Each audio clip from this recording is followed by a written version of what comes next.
You guys have been asking me to cover the Hazbin Hotel infection AU called necroorms, created by Adam's Plate of Pancakes for months now. And I've finally gotten around to watching the show, and first of all, most of you are way too young to be watching this show. When they said that this was an adult cartoon, I was thinking like Family Guy, but this is more along the lines of like Happy Tree Friends with a lot more sexual tension. Put down in the comment section if you actually watch or watch this show, and let's get into it, starting with the stat sheet showing us who is clean versus who is infected. The first character that we see is Blitzo, who is asking where Loona is, and also hinting at the fact that something is going on in hell. We also see that he has a pistol, which should come in handy later. Next we see Charlie, and honestly I was happy to see that she wasn't infected. A lot of time with infection AUs, the main character is one of the first people to be taken out. One thing that stands out about her is that she's asking where her father is, and considering that her father is Lucifer, I would like to think that he's probably okay, but if he did manage to get infected, that means that this virus is seriously strong because he's one of the more, if not the most powerful person in hell. Now Loona is still alive, but it looks like she is in the first stage of the infection.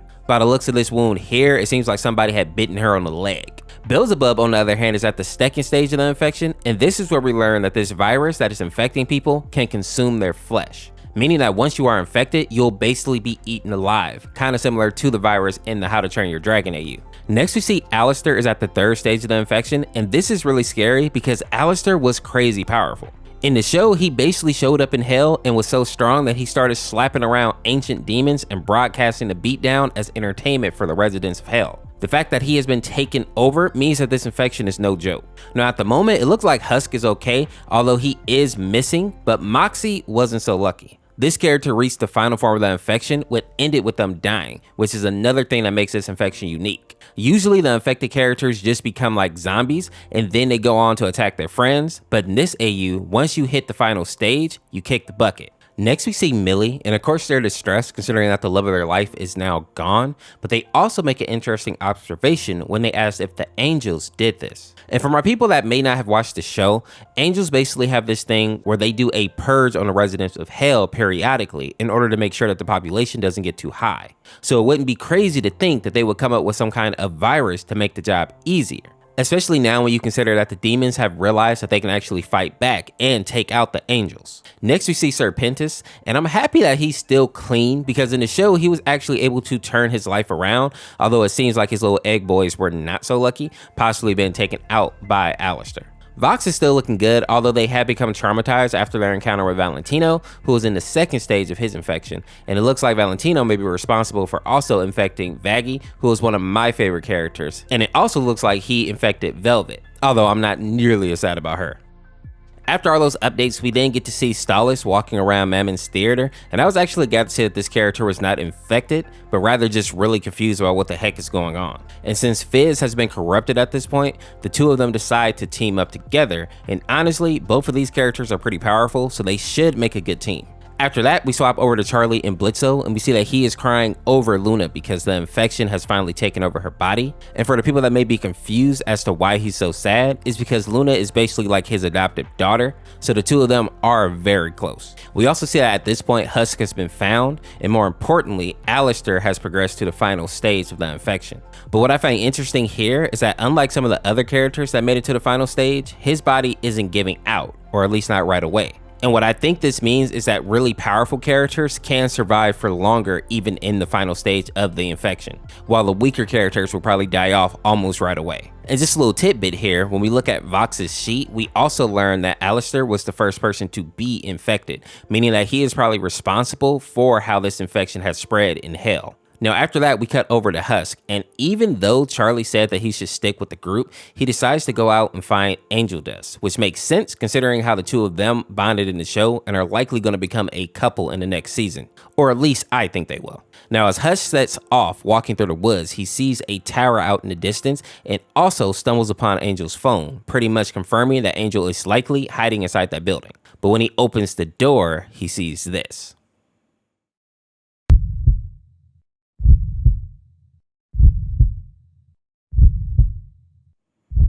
Angel is deep in the infection at this point, and he immediately lashes out, knocking Husk out the window. Now, as he's falling, he starts to have flashbacks of his time with Angel, and some people thought that this is because Husk was about to die, and I think that would have been the case if Mammon wouldn't actually come through with this clutch catch. And even though I know that he can fly, I think maybe he was in shock from being hit, by this person that he really loves, and that may have been the reason that he didn't just, fly away. Now, it seems like Husk passed out for a bit, so Mammon had to carry him until they found this cave out in the woods. And as they get a closer look, they see bright yellow eyes glowing in the darkness, only to find out that it was Adam holding up in there. And this is kind of a big deal because Adam was a real menace in the show. He's very powerful, and I say this because he went toe-to-toe not only with Alastor, but also with Charlie. He was also one of the angels that was very gun-ho when it comes to the idea of taking out demons in the Purge, so I wouldn't have been surprised if he was the one behind this virus, but that seems to be very unlikely now.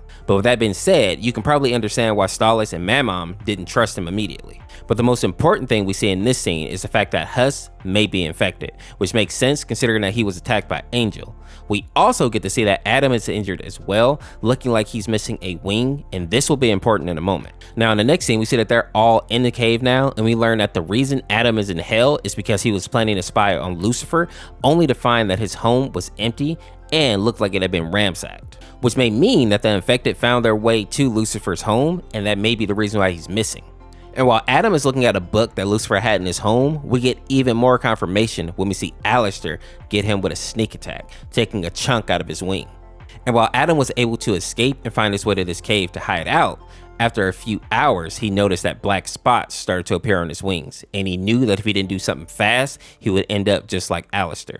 So he grabbed his knife and decided to take off his own wings, which sucks for several reasons. Obviously, he's an angel, so wings are kind of a big deal just for that purpose alone, but it's also the way that he can get back to heaven easily. But overall, I think he obviously made the right call here. And we see that his knowledge saves Husk as well, because we see that the wound on his hand where Angel attacked him is starting to fester, which means that he will also have to remove that hand, which I think sucks more than losing a wing, but at least he'll avoid being infected. In the next part, we get a closer look at the book that Adam found while in Lucifer's home, and it gives us a lot of information about this virus, which is called the necroorm disease. And I'll read most of this because if you guys are anything like my students, you probably can't read or write cursive, but I might be wrong here. Put down in the comments if you guys can actually still read and write cursive.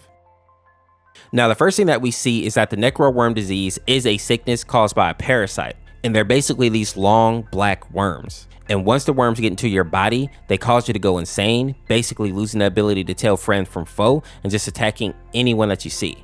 We also get confirmation that people that are really strong die just like the weak people when they get to the final stage of the infection. Their body just continues to move a bit longer because of the power that they've accumulated in their life. We also learn the different ways that the parasites can spread to people. And the most common ways is by eating or breathing in the tiny eggs that the worms lay. And of course, as we've seen with both Adam and Husk, if the infected actually touches you, that will also spread the virus as well. Now, stage 1 of the virus is pretty tame because it just involves like a stomach ache, nosebleed, while stage 2 is when the person actually starts to lose their memory, their eyesight, and they start to eat other people, or demons in this case. The third stage is where the body starts to rot away, bones start breaking, and they become super aggressive. By the fourth stage, they are completely crazy, and while they can no longer see, they have extremely good hearing, making them similar to clickers in The Last of Us. But the good news is that since their body is so damaged, they can't move very fast. And of course, the final stage is where the demon either dies immediately or their body is dragged around for a bit longer and used as a meat puppet for the worms. Lucifer also gives some advice on how to avoid the infection, which includes wearing a mask, keeping weapons on you, cutting off any infected limb, and of course just hiding from the infected demons. But unfortunately, the page that had information about the cure has been blurred out by blood, which may be another hint on what happened to Lucifer. Now after that, we see that everyone is sleeping except for Stolas, who went out for a walk because he couldn't sleep. And while outside, he runs into Beelzebub in her infected form, and she lets out a crazy scream. And this scream is so loud that it wakes up everyone in the cave, and they are all forced to run away, not wanting to confront the infected because they are afraid of actually losing another limb if they get touched. Next, we cut back over to Vox, who is still in the house with Charlie, Blix, and Willie, but then they hear this weird noise coming from Millie's room, and then we see this.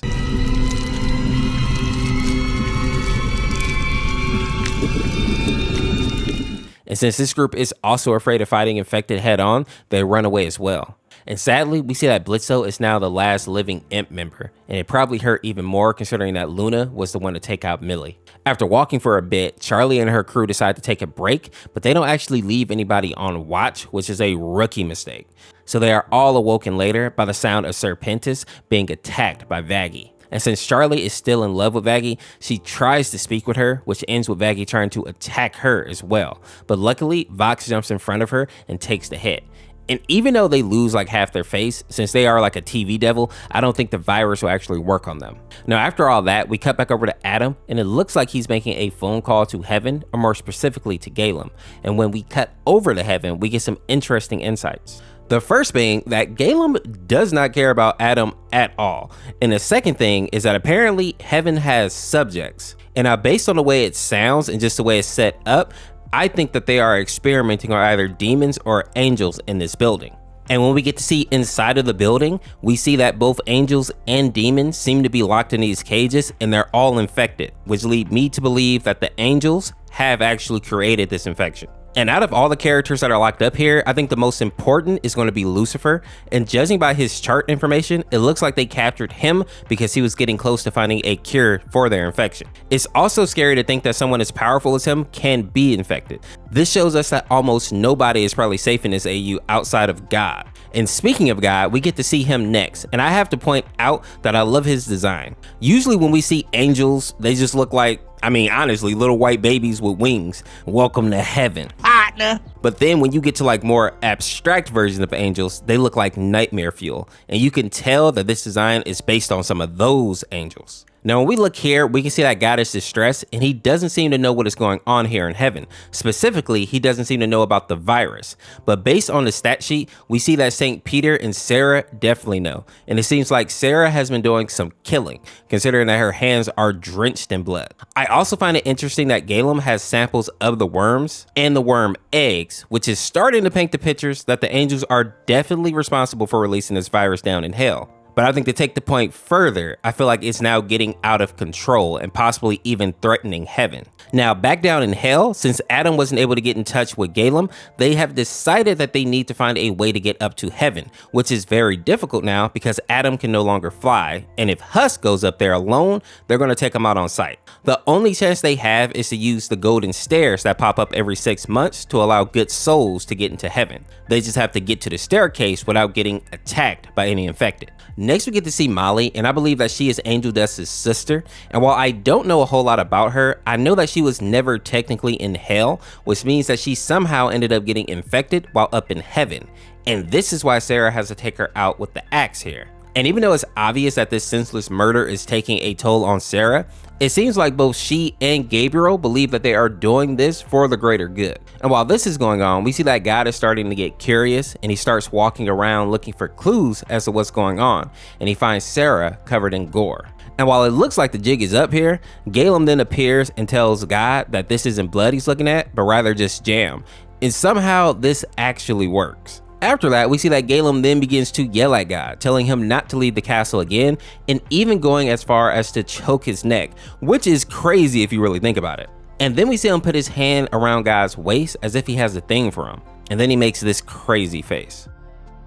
Back down in hell, we see that Adam and his crew are getting closer to the golden staircase, but they run into two infected. And while it looks like Adam is going to get attacked again, Mammon actually jumps in front of him and takes the blow, allowing them all to get away safely and find shelter at this house. But then we see that Mammon actually didn't get away clean. It looks like his arm is infected and they are forced to chop it off.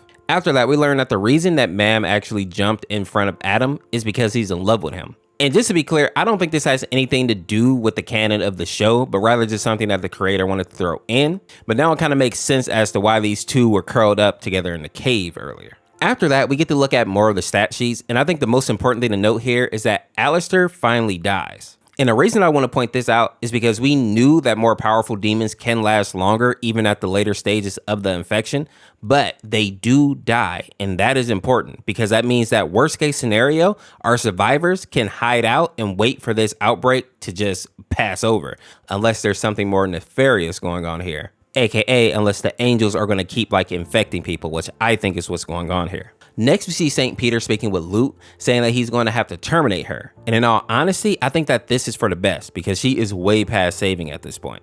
But before he finishes her off, we see that Lucifer has reached a later stage of the infection and he looks terrifying. And if you are wondering what he says in the red here, he basically says it's Galum's fault. And then he starts to bash his head against the glass of his cell, slowly cracking it. But before he can break out, we see Galum pops up and uses his holy fire to burn him to a crisp. And the saddest part about this right here is that when Lucifer dies, God wakes up from having a nightmare of his children passing away. And while he thinks it's just a dream, we know that is actually true because remember, Lucifer is one of his sons. Now, back down in hell, we see Charlie and her group again, and even though Vox is trying to hide it, their injury is starting to take a toll on them, which makes sense considering that he's missing half his freaking head. Eventually, they get him to lay down while Blitz takes watch, and then we get this cute scene here where Blitz basically says that if you want to tell someone something but they're not around, you should tell it to the moon. Then he begins to speak to Stalis, basically apologizing for the trouble that he put him through and also revealing that he is in love with him, which makes sense considering that they were kind of getting busy in the show, we'll say. The best part about that scene though is that Stalis seems to actually hear the words before the scene cuts back over to him and his crew finding the golden stairs. Now, funny enough, right as the demons find the stairs to heaven, we see that God has also found the building that is holding all the infected characters. And even though he doesn't have the access code, since he's God, he just teleports right into the building. And this is where everything starts to get a bit hectic. We see that the demons have made it into heaven, and they see Galum heading over to the building to try to stop God from saying what's inside. But he's not fast enough, and God sees that his son Lucifer is no longer alive, and the shock of that causes him to jump back and hit this button on the wall here that causes Luke's cage to open up. And since he's grieving, he doesn't even hear her sneaking up on him, and he is bitten on the arm. And while I don't think that God is in any real danger here, Galum does show up and takes out Luke with his holy fire. And then he goes to this tirade about how he's disappointed in God for leaving the castle and how he's doing all this for him, which is weird for me because why is he talking to God like this in the first place? And also, why does he sound like he's in love with him? And it seems like St. Peter feels the same way I do because soon after Galum finishes speaking, Peter slaps him against the head with a Bible. And then he demands that Galum tells him and God what is going on here. And right as this is happening, we see Adam and the crew appear. And it's a good thing that Adam was there because I feel like it could have gotten really ugly if the demons didn't have an angel to vouch for them. Now, Galum sees that he is clearly outnumbered, so he decided to go ahead and spill the beans. And his explanation made a lot of sense, especially for people who have watched the show. He basically says that after the demons figured out that they could take out the exterminators, he needed to come up with a plan to ensure that the angels didn't die while also still being able to purge the demon population. So he went and spoke with Michael,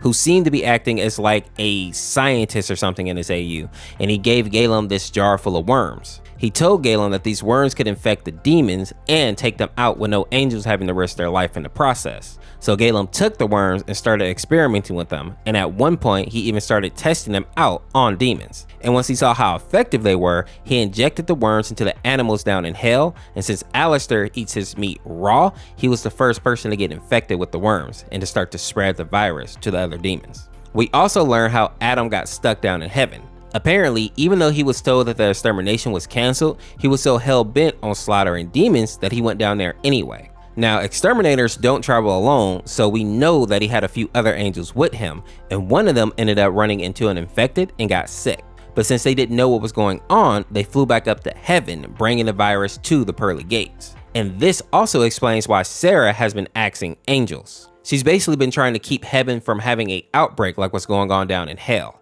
All in all, this just means that his plan has backfired terribly, or so I thought, until we see Hus actually ask Adam why he went down to do the extermination. And it turns out that Adam was told by Michael that angels cannot be infected by the worms, which was obviously a lie. But this also shows us that the mastermind behind this is likely Michael, and he is manipulating all these angels to probably serve his own agenda. And it seems like God comes to the same conclusion because then he immediately heads back to the castle so that he can confront his son, only to find that he's missing. Now, after finding the room empty, we see that God is starting to have pain where Luke bit him, but luckily it seems like he's immune to the virus, so the worms just drop off of him.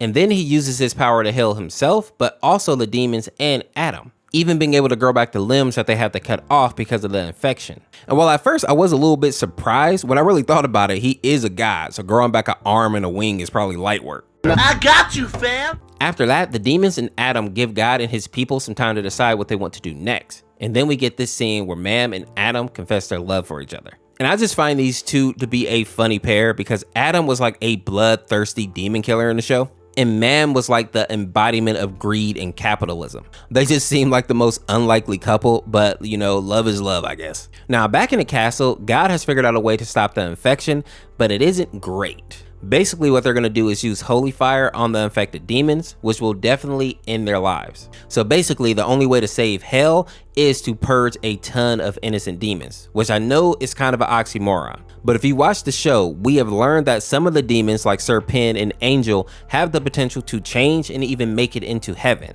So in a way, the fact that some of these demons got infected has basically taken away their chance at redemption, which in a way is kind of sad.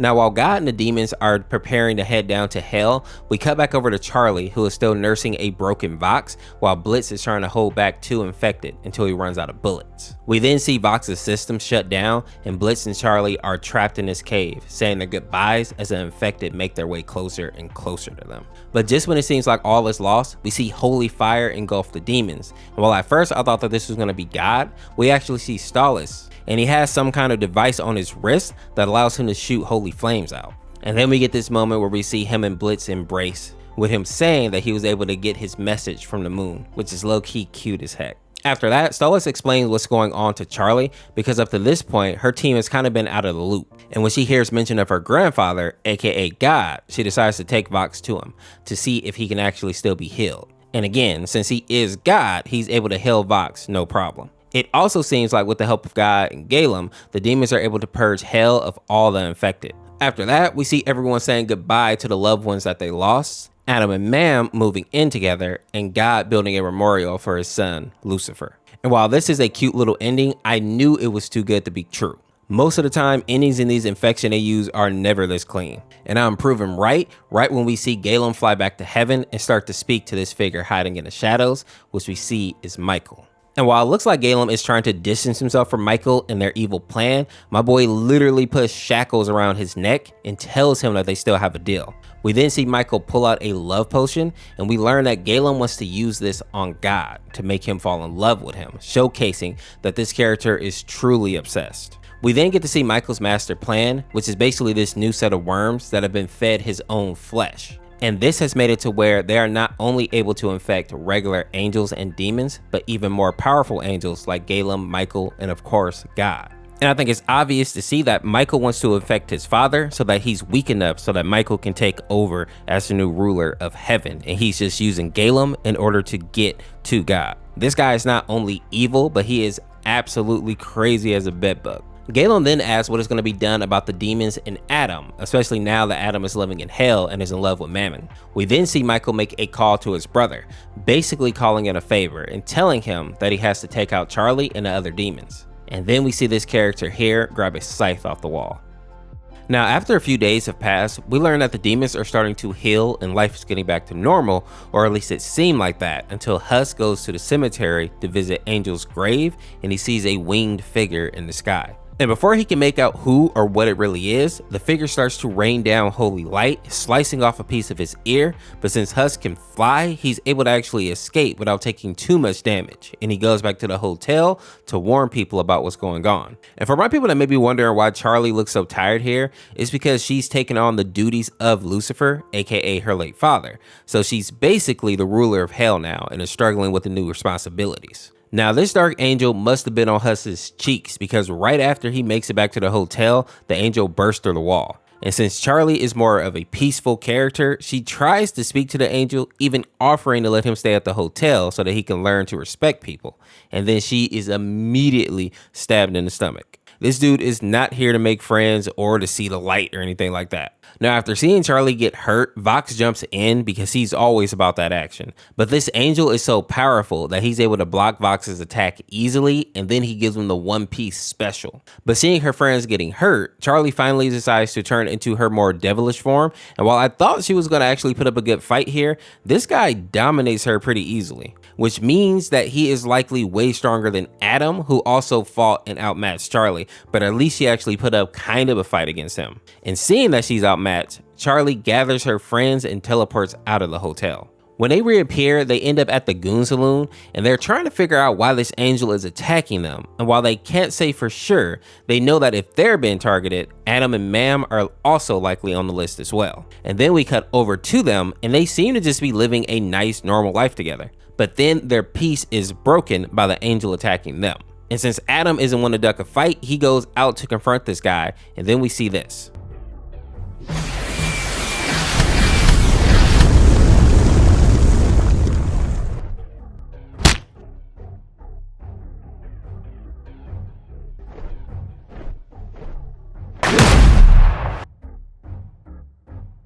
Adam is not even able to land a real punch on this guy, and the only reason that he wasn't completely blown away is because of Mam.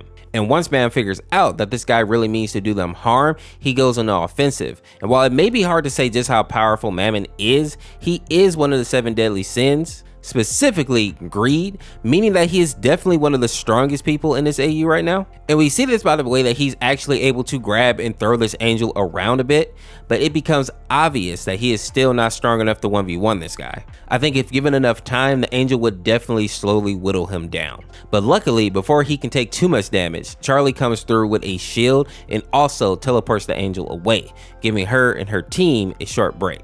After that, we cut back over to Michael, and we see that he is moving forward with his plan to infect his father with the worms, giving the vial to Galum. And his plan is to add the worms' eggs into God's food, as we see here. And just as a side note, this is definitely not a meal fit for a god. I also found it kind of sad that God never questioned the food that he was given. He completely trusts his friend, never suspecting that he's been set up. Next, we see that Michael is watching all this happen, but more importantly, we see Baxter come into frame and reveal that all this time, Michael has had like his own little private test subject of angels. And he's basically turning them into zombie soldiers so that they can guard the gates of heaven. And I think his ultimate plan is to keep anybody from coming into heaven and also to keep any angels from leaving it. Now, while all this is happening, we see that Charlie and her crew have made it to Stolas' castle, and they're explaining what's going on with this new threat, aka the Dark Angel. And ultimately, they decide they need to make another trip to heaven and speak with God to see why they're being hunted. So the group gears up, grabbing food, meds, and weapons because they're expecting a fight for sure. Now back in heaven, we see that God has fallen ill, but more importantly, we learn that he has the ability to heal himself, but he's not going to do that because if he would use that energy to heal himself, basically heaven and the universe as a whole would be weakened for a while. So he's basically willing to allow himself to suffer and heal naturally in order to make sure that the universe remains safe. And while that is very chivalrous and probably why he is God, I think it will end up leading to his downfall. Now back in hell, we see that Charlie and the others have made their way to Molly's parents' farm so that they will have a safe place to rest for the night. And while everyone is sleeping, we see our angel friend makes another appearance. And soon after that, Husk starts to smell smoke outside. And can we take a moment to appreciate how Husk is always the first person to kind of realize something is wrong? If he wasn't in this AU, or if he would have gotten taken out early on by Angel, this story would be completely different. Put Husk as the MVP down in the comments if you're still watching. Now, after being waken up by Husk, Charlie and the crew go downstairs and they see that the house is on fire, so they run outside. And now Molly's parents have to watch their family home being burned down after losing their child as well. And if all that wasn't bad enough, some infected start to make their way out of the forest. And this is a big deal because as far as the demons know, all the infected were burned away days ago. And while Charlie and her crew decide to run, Molly's parents decide to stay and fight off the infected, not wanting to leave their land. After that scene, we get to take another look at God, and he is looking absolutely terrible now. And it seems like as he gets worse, heaven begins to suffer more and more. We see examples of this when the holy eyes turn gray, the roses from the garden start to lose their color, and the holy guards fall dormant. And seeing all of this, Michael decides that this is his chance to strike. And he appears in his father's room to confront him, revealing his plan. And now that God is weakened and all his guards and spells of protection are gone, Michael is free to take over heaven, since he seems to be the second strongest person here now. Because we have to remember that the only brother that was even close to him in power was Lucifer, and now it kind of makes sense why that was the first brother that ended up being corrupted. Now, even though God tries to stand up and fight his son, the infection has made him so weak that he just slumps back to the floor. And then we see Michael take the cross from God, essentially taking the power of the heavens and using it for himself. And we get to see just how powerful he is when Sarah walks into the room and tries to fight him. he is easily able to overpower her and then revive the Holy Guard, programming them to now fight for him and locking up all the other angels that may try to resist his new title. And based on this image right here, we know that this guy is about to be an absolute menace. He gives light Yagami vibes from our people who know Death Note. After that, we see Galum walk into the throne room to confront Michael because this definitely wasn't a part of the plan that they discussed. And just as I thought, Michael betrays him, breaking the love potion, giving Galum a punch to the face, and then choking him and locking him up with the other angels. We then see Leroy in the background looking afraid and confused. And even though he feels some comfort when Michael hugs him, this face right here should let him know that his brother has gone off the deep end. And in the very next scene, this is proven to be true when Michael starts to choke his brother and rip off his wings, which seems so unnecessary. Leroy obviously trusted his brother, and I feel like if Michael wasn't so cartoonishly evil, he could have used that to his advantage. But luckily for Leroy, Gabriel comes to the rescue and is able to get him free, although I doubt that Gabe is actually going to be able to put up much of a fight against Michael in this current form. Now back with Charlie and the other demons, we see that they have made their way to Satan's castle, and just like with Mammon, this guy is also one of the sins, specifically the sin of wrath, and he's also the stand-in ruler of hell. Now, after Mammon explains what's going on, we see that Satan decides to help the crew and get them back to heaven by flying them to the golden staircase and helping them avoid the infected. But the one thing that the demons didn't anticipate was that Michael was crazy enough to infect angels and post them at the staircase to stop them from getting in. And while the team does try to fight them off, there are way too many of them to actually take out, especially since their demonic abilities don't seem to be able to put the infected down. And right when it seems like they're about to be overrun, we see Gabriel appear in the sky, and he burns all the infected away with his holy fire. And then after a quick embrace with his niece, he explains what's happening in heaven and tells Charlie that he needs her help in order to stop Michael. And while this conversation is happening, we see the Dark Angel appear again, removing his mask and revealing that this is Azrael, another one of Charlie's uncles. And while we don't get to learn exactly why Azrael is supporting Michael, he does make it clear that he's willing to take out anyone who stands in his way, even Gabriel. This triggers a fight scene between the brothers, and honestly, I thought that Gabe was going to be cooked here. But not only did he hold his own, he was able to send his brother flying into a nearby lake, and then gather Charlie and her friends together so that he could teleport them back to heaven. The only person that doesn't go with them at this point is Satan, who volunteers to stay behind and fight Azrael to try to slow him down. Now, when the crew makes it back to heaven, they are immediately put into a battle, with Michael winning a 2v1 here easily. And while Blitz is distracted, he gets sucker punched, and we see that it's actually Ronaldo, who is another demon. He does a bunch of yapping, but all he's really saying is that Michael brought him back to life, so now he works for him. But the more important fact here is that Ronaldo can control people's mind and body, and he's able to make Blitz attack his friends. And while his gun may not have worked well against the infected, it definitely gets the job done with these other demons, and sadly, Stolas is forced to battle with him. On the other side of the battlefield, we see that Michael is still giving all these other angels crazy work, even stepping on this person's chest right here when he's down and like forcing his guts out of his mouth. And while Adam and Mam were holding their own for a bit, once Azrael enters the fight, it starts to look bad. But then surprisingly, we see St. Peter joins the fight, making it a bit more even, but also way more chaotic. Now back over with Blitz, we see that Stolas is able to knock him out of his mind control, and they have this cute little moment where they talk about how much they love each other and how they're going to take some time to themselves when this battle is over. But then we see Michael appear behind Stolas, and he pops his head like a water balloon, licking his hand after like an absolute savage. And at this point, the tide has fully turned in Michael's favor. All the angels and demons have been captured, and now Michael has gone on his little villain monologue, basically saying as the firstborn son, he was meant to rule heaven instead of just being a foot soldier. And now he's going to shape heaven, earth, and hell in his own image. The only saving grace now is that Galum was able to break out of the dungeon and seems to have a plan to stop Michael. We see him flying over to the Church of the Eternal Dawn, and when he enters, we see him asking for help from a person named Mesquiel. And I'm gonna be honest here, I have no idea who this guy is. I assume he's supposed to be like a Jesus kind of figure, but it's really hard to say. I didn't see this guy in any of the episodes, or at least I don't remember. Put down in the comments if you know who he is. But I predict that in the final chapter, this guy's probably going to play a huge role in freeing God and helping them take control away from Michael. All in all, this AU is actually better than I was expecting. I know some people complained about the artwork, but I like the fact that the virus in this AU wasn't just random, but rather something that was created so that Michael could actually take control. This AU had much more story and drama behind it, and I'm actually really excited to see how this whole thing wraps up. With that being said, if you enjoyed this video, make sure to check out this video on the screen here and consider becoming a channel member by clicking the button here. You get access to channel emotes, member only chat, and you also get to participate in member polls to decide what video I will make on the channel next. As always, thanks for watching. We'll see you tomorrow with another one. Peace, peace.